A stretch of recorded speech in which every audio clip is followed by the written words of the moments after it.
weeds of things whenever we had a bunch of fucking episodes. I'm stuck with this for a long time. You ready, Michael? I am. Here we go. And Oh, God. Sorry, bud.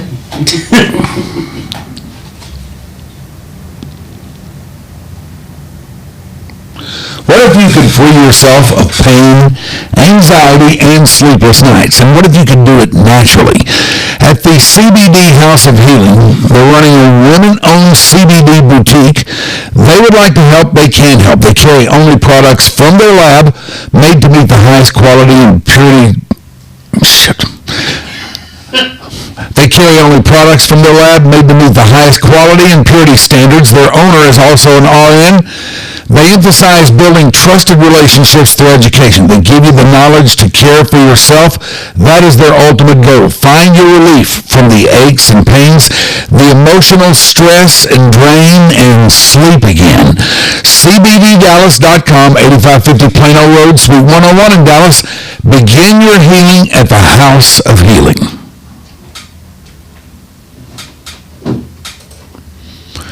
Okay, ready for Smoky Rose? No, just wait. We'll do it right out of the top. I'm going to open it. Oh, when you open now? Yeah, when you pause, I think you're waiting for me to go to the open. We'll talk about this. Yeah, just read it right off the top, Mike. You got like 10.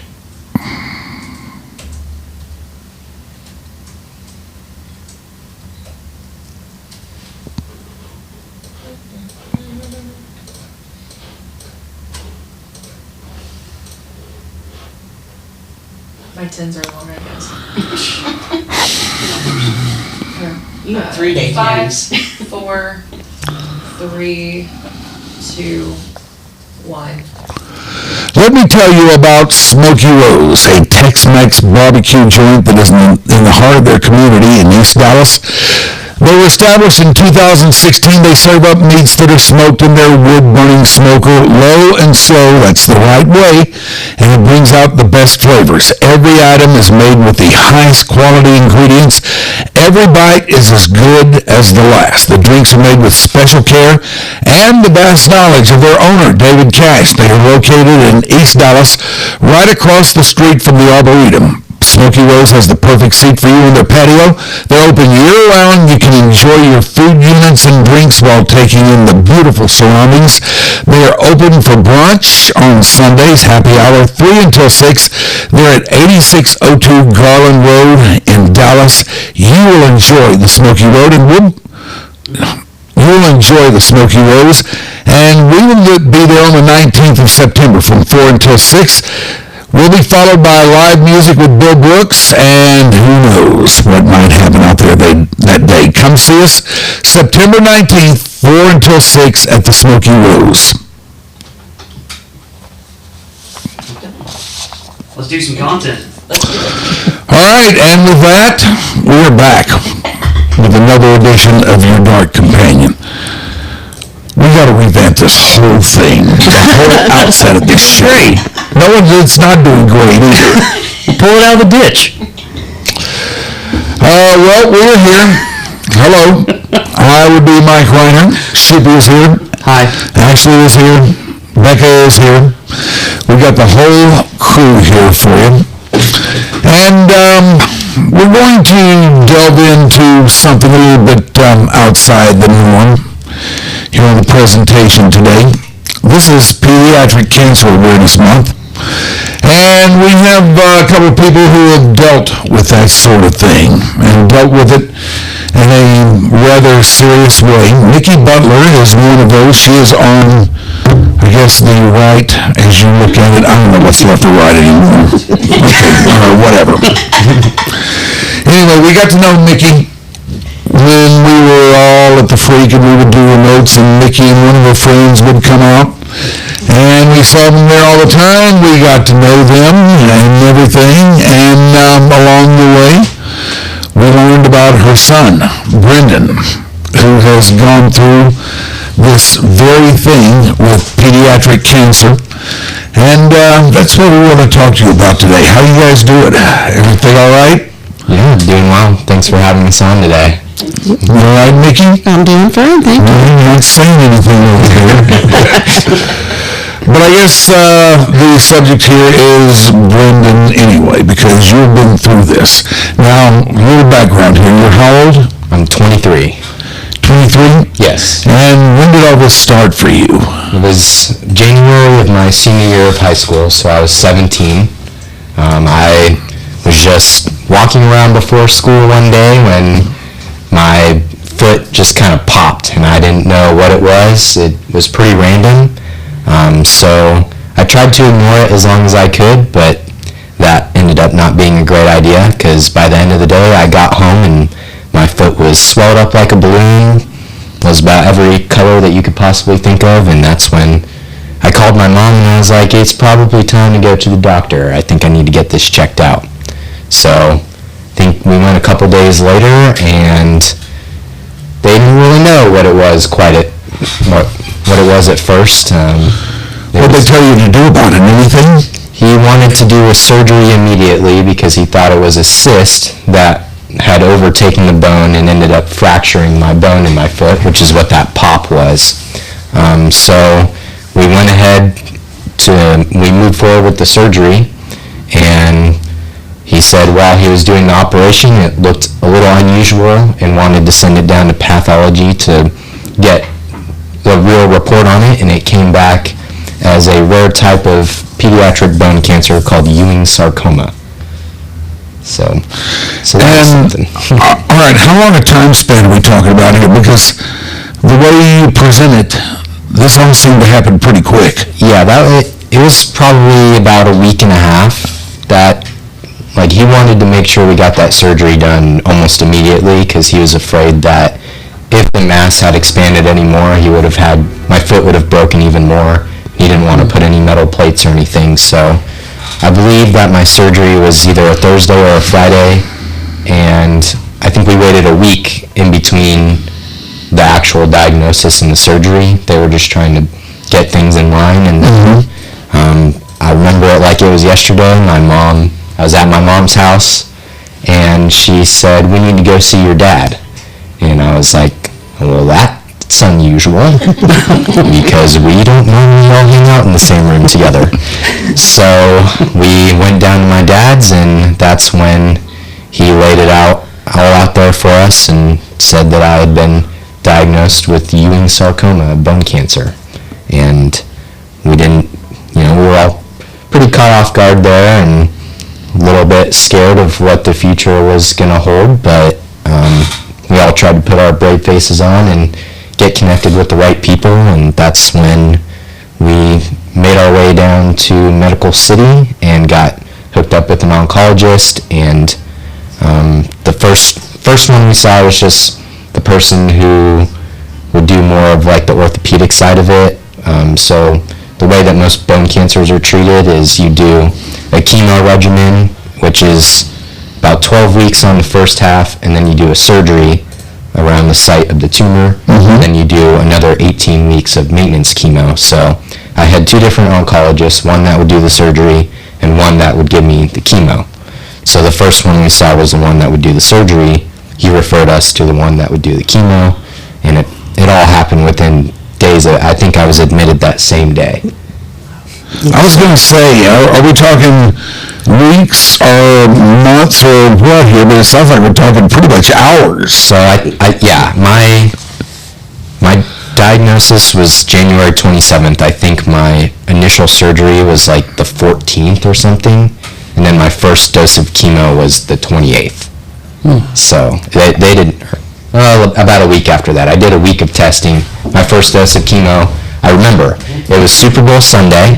The Patriots played the Rams, and it was that terrible, like, 13-3 game or something like that. It was a pretty boring game, but yeah, I think February 2nd, 2019 sounds about right. I'm going to go on and suggest the idea that you probably had a hard time keeping your mind in the game anyway. Yeah. With all that in front of you. I had a lot of things in my system at that time anyway. I had gone through a few different surgeries.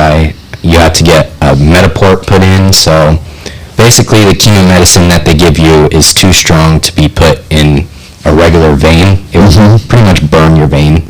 So they put it in your jugular instead, the strongest vein in your body. So you got a Metaport that goes right in your chest, and it goes straight up into your jugular, and that's where they give you your chemo. So I did that. I did a bunch of different scans. One of them showed a few different spots in my lungs, so I ended up doing a lung biopsy where they deflated my lung, completely went in there. The doctor stuck his hand up. He pretty much violated me is what he said. He did. And took a bunch of pieces out. Luckily, all of those were benign. But either way, I had a chest tube for a few different days, and that was some of the worst pain I've ever been in. And, it just a bunch of different things that led to what ended up being a long, drawn-out treatment. Yeah. But That's got to be just a mind blow of the highest order. Here you are, normal kid, going in, doing your thing, and doing what kids do, whatever that is these days. yeah. And next thing you know, you got tubes up in you and whatnot. Exactly. It kind of took away a little bit of, what a lot of young adults, I turned 18 while I was in treatment, so your senior year is supposed to be a really good time where you're not really worrying about school as much, just happy to have kind of your last summer as a kid, and that was completely taken away from me, and I had to shift my focus to just trying to earn my next little bit of life, I guess. So. Damn.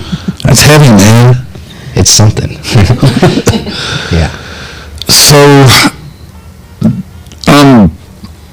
let's see, I lost my train of thought there.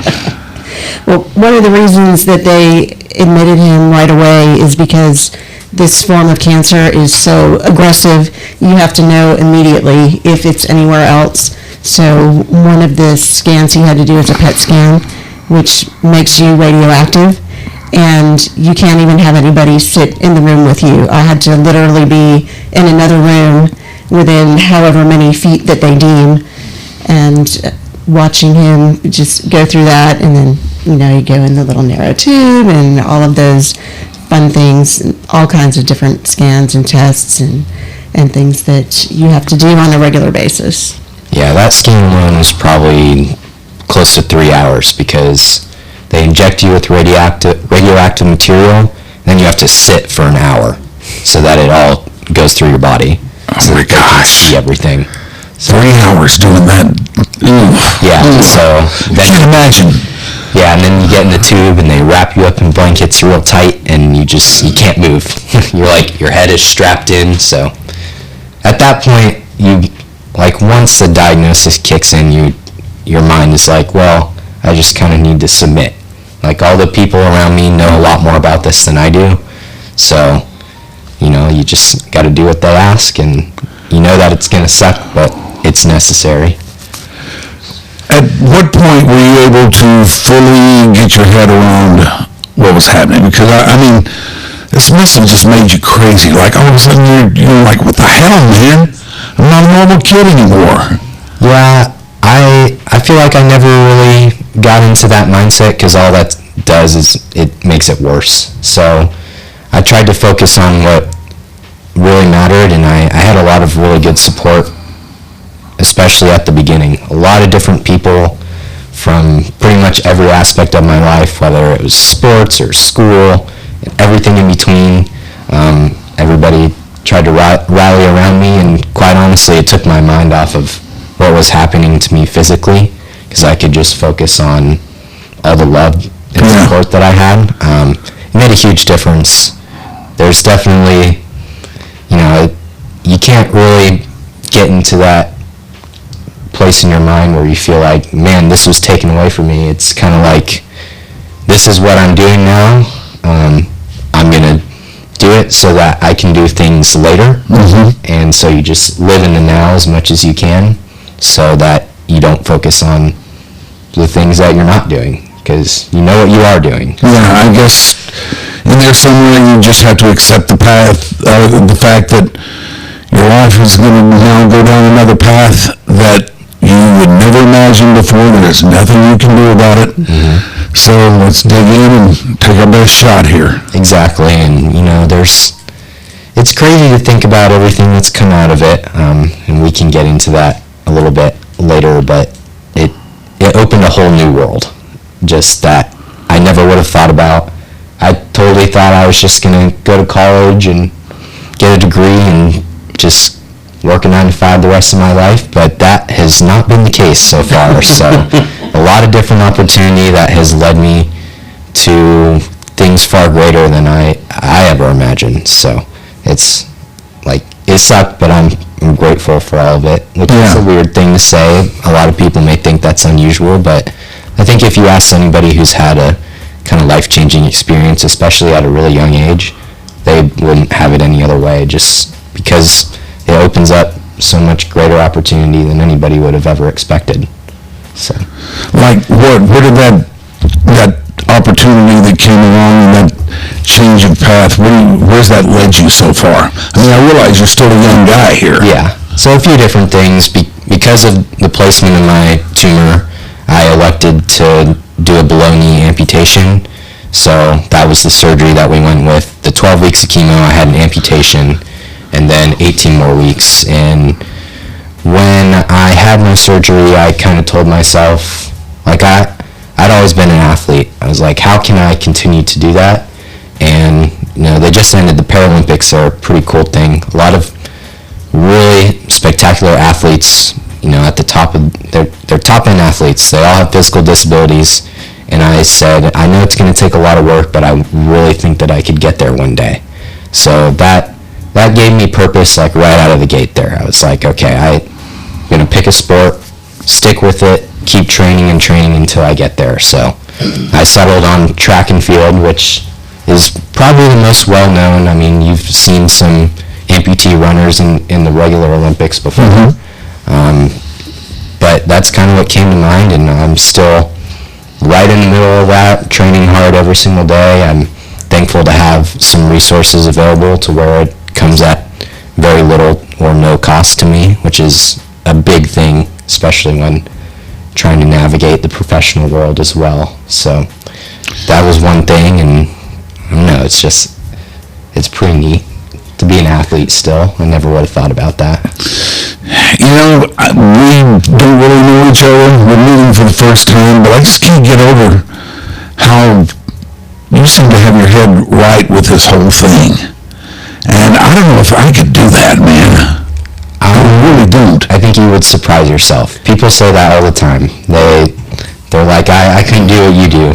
But it's just not true, because when you find yourself in that situation, something changes. Yeah, I guess you don't know until you get there. Exactly, because I never would have thought that I was picked for something like this, but I was, and now it's like, what am I going to do with it?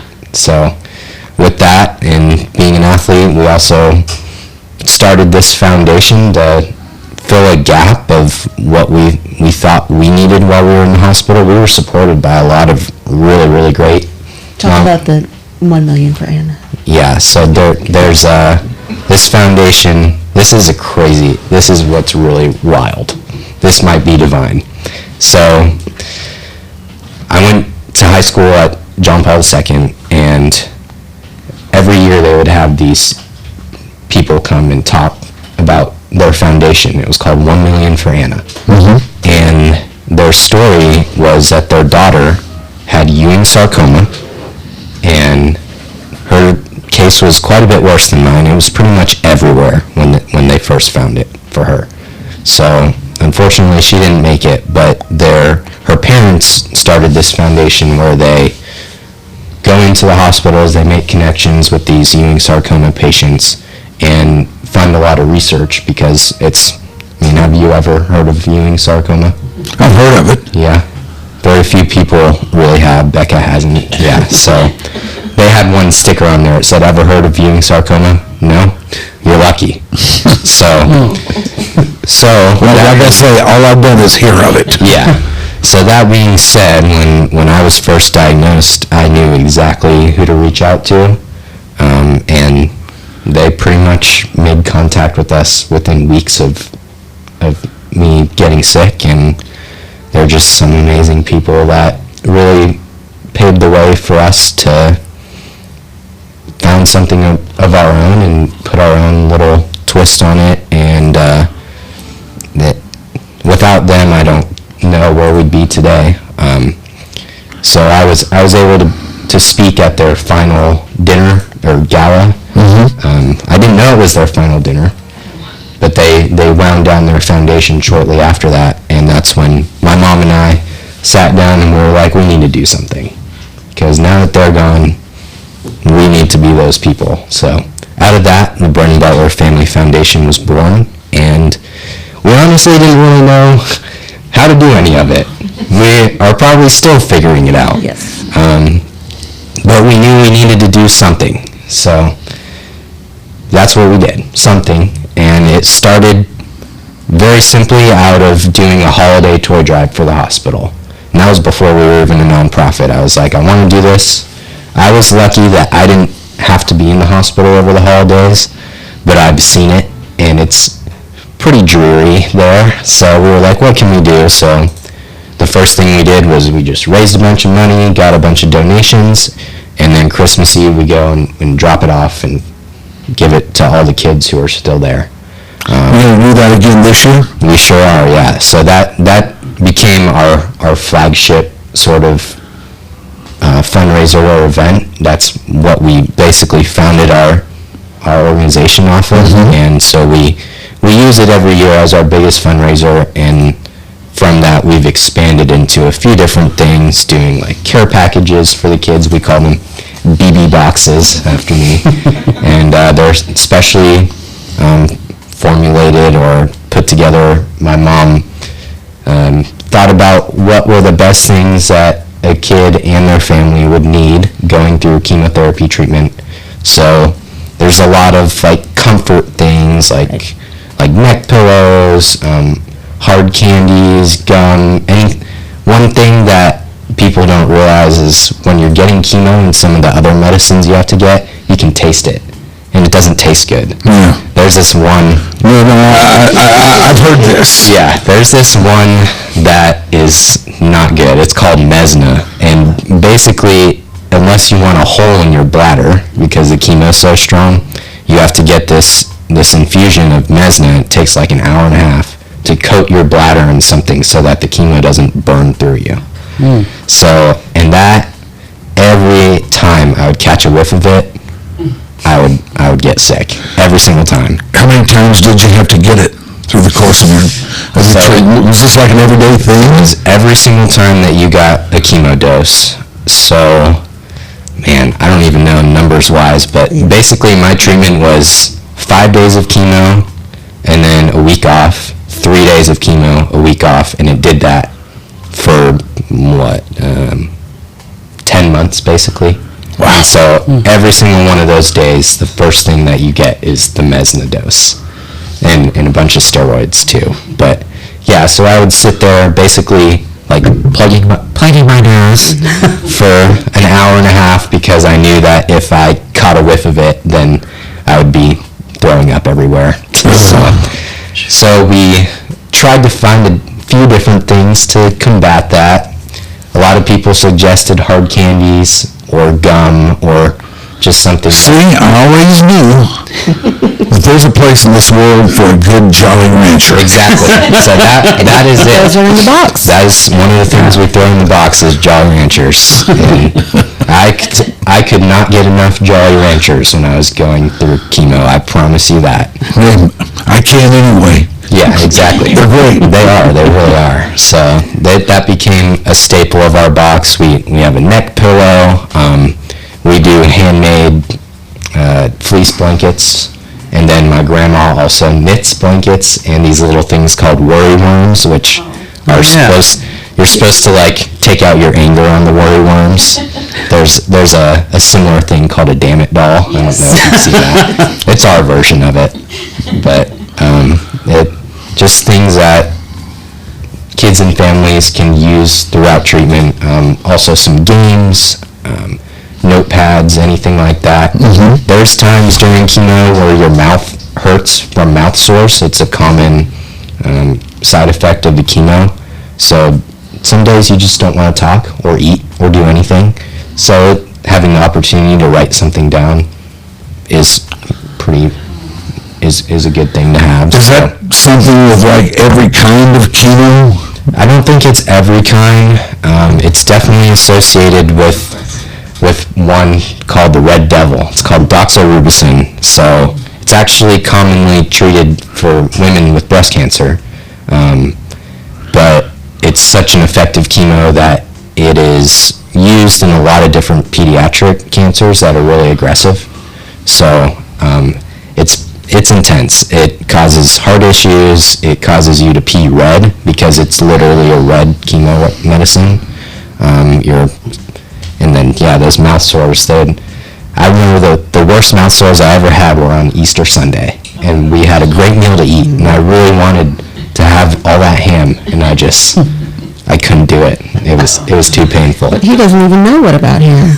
What about ham? There you go. See, there's at least one answer to the question. Yes. Yeah, what about it?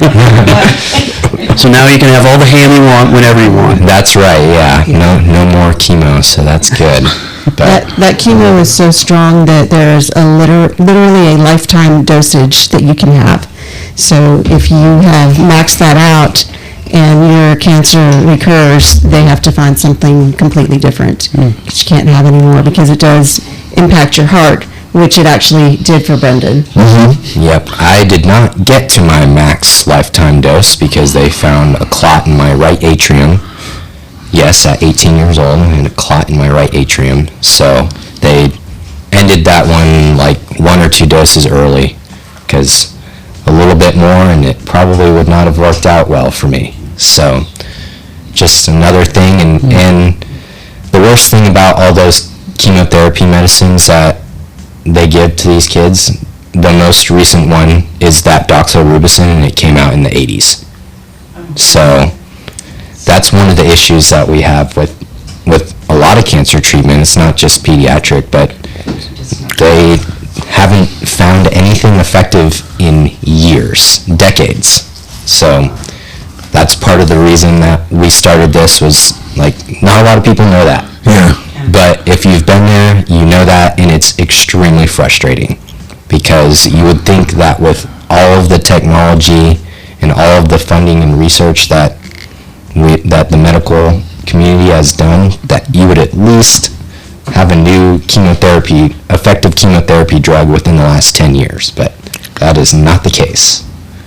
Damn. And I guess it's not a question of, of them not looking for something like that. It's just that it's not there. If it is there, they don't know what it is or where it is or how to get to it. Right, yeah, and, That's an interesting question, though. Are they looking?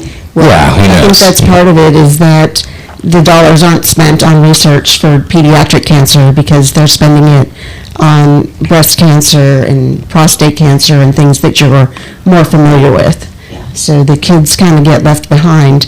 But if you calculated how many years are lost from somebody who has breast cancer when they're in their 70s or later versus a 2 or 3 year old who gets cancer and could have their entire lifetime, the cost should be spent on research for the kids as well. Well, I just wonder if, I know nobody can hear me. Yeah. Go on the mic if you're going to talk. So I guess what I'm wondering though is, even like, if that's the best they've got even for breast cancer right now, like, is there more research going into completely, like, we just want a cure as opposed to can we treat them better? Like, are they taking steps towards a cure, or are they just, we're focusing over here so much with so much money that just getting better treatments isn't happening. Does that make In sense? other words, has cancer turned into such a big business that they just want to keep the business going, they're not really worried about the cure? Don't make me answer that for everybody. Yeah, I know where she's going. I mean, it's a lot cheaper to cure someone than it is to treat them. But, who am I to say anything about that? We'll discuss this off the show, Michael. Yeah, I guess that's for others in higher places than what you may be. Yeah, I worked with what I had. Yeah, I got to tell you, I can't believe how right your head seems with all this stuff. I mean, I think if this was me, I would slide down a wormhole that I could never get out of, and it doesn't seem to be the case with you. Well, I mean, don't get me wrong, you have your good days and your bad days. Yeah, I'm sure. I'm sure, but I think all mine would be bad. That's how I reacted when Becca didn't have a mic. Fair. Yeah. I mean, within all of the brave faces, there's plenty of breakdowns. It's just being human. And honestly, I mean, getting through treatment is tough, but navigating life afterwards is no picnic either. I mean, just trying to find a good job that I'm not left in pain is a challenge. I've kind of gone through a few different things, and trying to find people who understand what you're going through and are willing to accommodate, it's still pretty rare, because what most people see on the outside is a 23-year-old young guy who, I mean, I get around really well, but it has its time limit. I'm not able to stand up as long as everybody else my age probably can, and it definitely presents a lot of challenges. That's what, kind of the big thing with pediatric cancer is people don't think long term, and those medications and the surgeries and stuff, they have a pretty intense long-term effect on quality of life and just longevity. So, I mean, yeah, it's I approach it now like, let's get after it, let's do it. Like, this is what I have to work with. Don't get me wrong, there's some hard days, but I'm grateful for the good and the bad, because without it, where are we, who are we, and it really helps you find yourself and gives you a lot of purpose. I mean, I wouldn't be sitting here if I didn't go through what I've gone through, so it's pretty cool. That always helps you appreciate the good. Yeah, exactly. It's like anything else. Yeah, and the perspective is the one thing that you really have to be grateful for, because there's plenty of people who go through life and don't even think twice about anything bad ever happening, and they don't really appreciate how good they have it. And trust me, I am most definitely one of the lucky ones. Yeah. I know that. And I know those people. Yeah, and I mean, we've seen it firsthand now with our foundation. Like, it is a really crappy world to be in. We've been to too many funerals. Yeah, and we haven't been doing it very long. So imagine somebody like 1 Million Rhyner, they did it for 10 years and they lost their own daughter. So you can imagine the amount of hurt that they've felt and still continued to help other people. So that kind of rubs off on you when you're around those kind of people. You want to pick up the slack. And this road has been going on how long for you? About 5 years, a little over 5 years. And the end of this month will be 5 years since my last dose of chemo. So, and that's like that's when they tell you, like, you're good. You probably don't need to see us anymore. Right. So that's a milestone. Before that time, you're just considered NED, which is no evidence of disease. But when he gets his scans in the next few weeks, if there's nothing there, then you finally get to say that you're cancer-free. Yeah, that 5-year mark. Yes. So what else do you do now? What? And a few different things. I know you're still an athlete, so tell us all about, like, all of the things. ATF. So yeah, the Adaptive Training Foundation, they're a nonprofit gym that provides cost-free training and facilities for athletes with physical disabilities.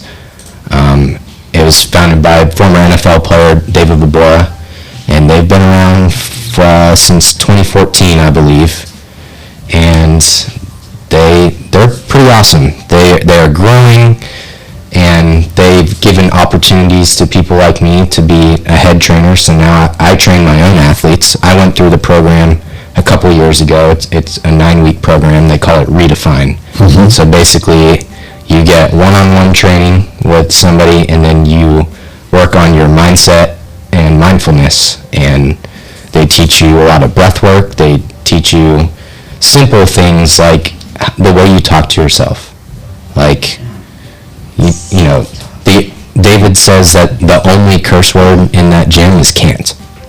So if you say can't in that gym, we politely ask you to leave, because that's the kind of place that people who haven't walked, who are paraplegics, haven't walked in years, will get up and walk for the first time. It's a true blessing to be there.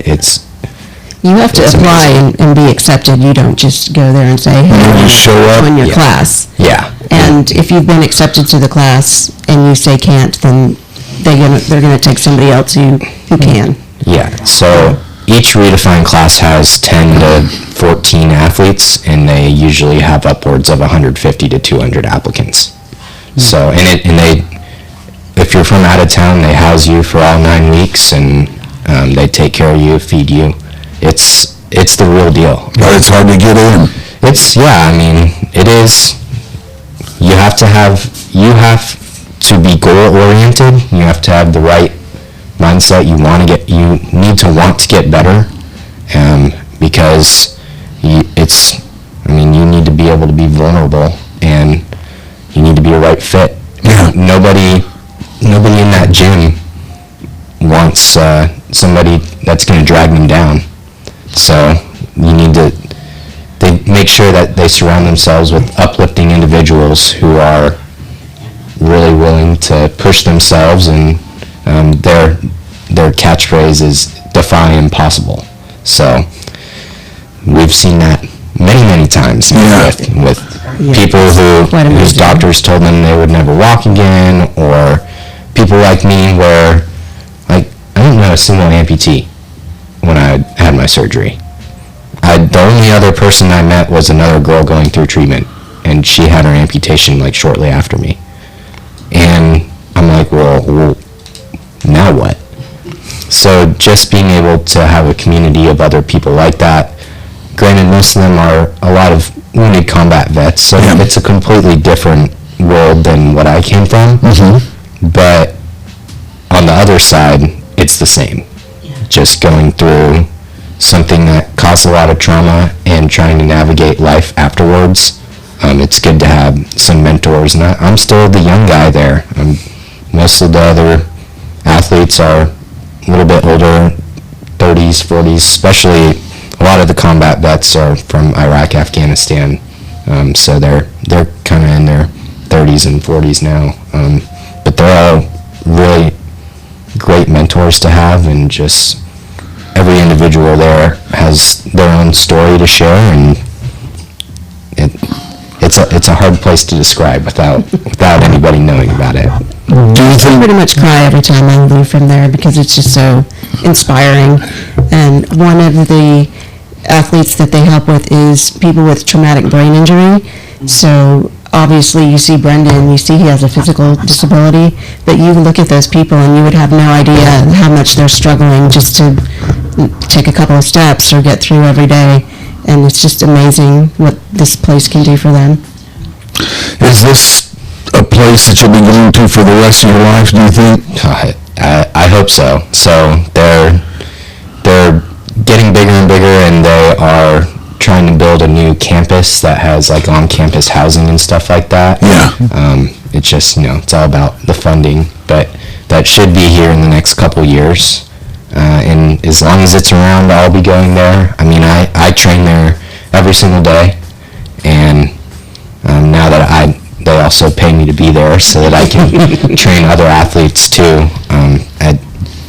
It's definitely a place where I get to fill my own cup up, and just be able to, like I said, be around just unbelievable individuals who have similar story to me, but different. So different enough to where it leaves an effect on me and can help me grow as well. Yeah.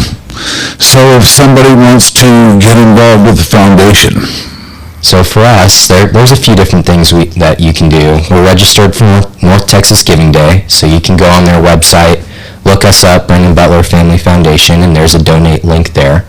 As to what your funds would be going towards, we have basically 3 pillars. The first one is pediatric cancer awareness and support. So obviously we focused a lot on that today since it's Pediatric Cancer Awareness Month. The biggest thing with that is our toy drive and our care packages, our BB boxes. So that gives us the opportunity to actually go into hospitals and make connections with these children and their families so that they have somebody to talk to. Because our second pillar is mental health advocacy, because we all know that we need a little help every so often, and if we can be that bridge to help people feel like they're not alone, then we're going to be that. So, and then the third one is adaptive athletics. So if you are an athlete aspiring to compete with a physical disability, we provide a grant to help you get there. So I compete in track and field, and it costs money. There's not really any local meets. There's maybe one a year, but you're having to travel 4 or 5 times a season all around, from LA to Florida to Michigan, pretty much anywhere that they have an adaptive track meet, and it costs money, and it's hard for somebody who is especially trying to make it as a professional athlete, because you have to fund it all on yourself, by yourself. So you rely on grants and other outside funding to help you get there. So Right. So That doesn't even include the cost of the prosthetic that you need to be able to get yourself on the track. Exactly, yeah. I've been lucky, well, maybe not lucky, but I've had to apply for a bunch of different grants. I mean, my prosthetic for a private pay, it's like 15 grand. And that's nothing, because some of the other people I know who are missing their legs above the knee itself is $200,000.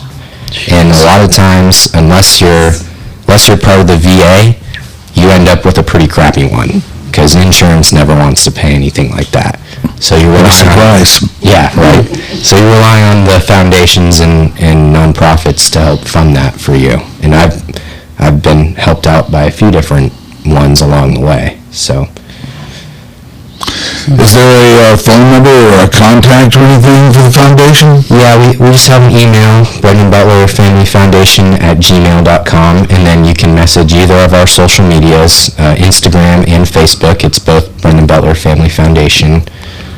That'll put you in contact with me or one of our other executive board members, and we'll get you taken care of. Any questions or anything like that, we know all the answers to them, and without anyone's support, we were not able to do what we do and what we want to do.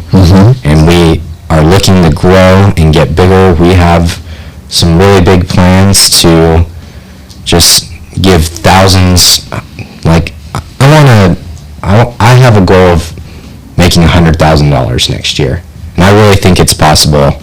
I know that there's a lot of different places that I can put that money into, whether it's hosting an adaptive kids clinic, or I want to be just the official provider of BB boxes, so that no matter what, every single kid that's diagnosed with cancer at the hospital I was treated at in Medical City, they'll get a care package. Regardless of if we make contact with them or not, the hospital will provide it for them. And then our contact will be in there so that they can talk to us if they choose. Because a lot of people, believe it or not, are not willing to really reach out to people when they're going through something like that. So we just want to give them the option. And then I want to be able to fund other people's prosthetics and give them the opportunity to compete anywhere in the U.S. or maybe even overseas. There's a lot of different things that I'm very, very passionate about, that if the funding is there, we can make it happen. So That's all it is. It's all just a numbers game. We know what we want to do. We just need help to get there. You are one awesome young man. Thank you. And I'm really glad we did this today. Well, I appreciate you having me. I appreciate you dropping by. Of course. All right, there he is. He is Brendan Butler. All right, before we get out of here, let me tell you a couple of things here. Let's talk about pain that you're in, anxiety, sleepless nights. Do you have that going on in your world? If you do, you would probably like to free yourself of it. What if I told you you can do it, and you can do it naturally? At the CBD House of Healing, they are a women-owned CBD boutique. They would like to help. They carry only products from their lab made to meet the highest quality and purity standards. Their owner is also an RN. They emphasize building trusted relationships through education. They give you the knowledge to care for yourself. That's their ultimate goal. Find your relief from the aches and pains, the emotional stress and drain, and sleep again. CBDDallas.com, 8550 Plano Road, Suite 101 in Dallas. Begin your healing at the House of Healing. Also, let's tell you one more time about the Smoky Rose. They were established in 2016. It's a Tex-Mex barbecue joint that is in the heart of their community over in East Dallas. They serve meats that are smoked in their wood-burning smoker, low and slow. That's the right way to do this, don't you know? To bring out the best flavors, every item is made with the highest quality ingredients. Every bite is as good as the last. The drinks are made with special care and the vast knowledge of the owner, the great David Cash.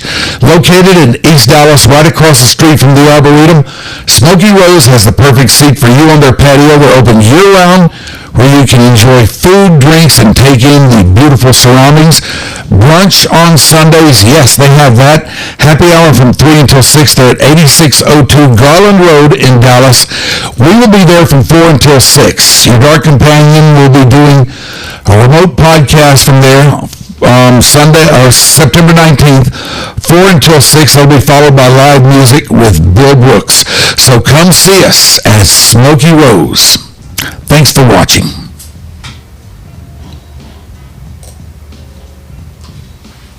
Yay. That was great. That was awesome.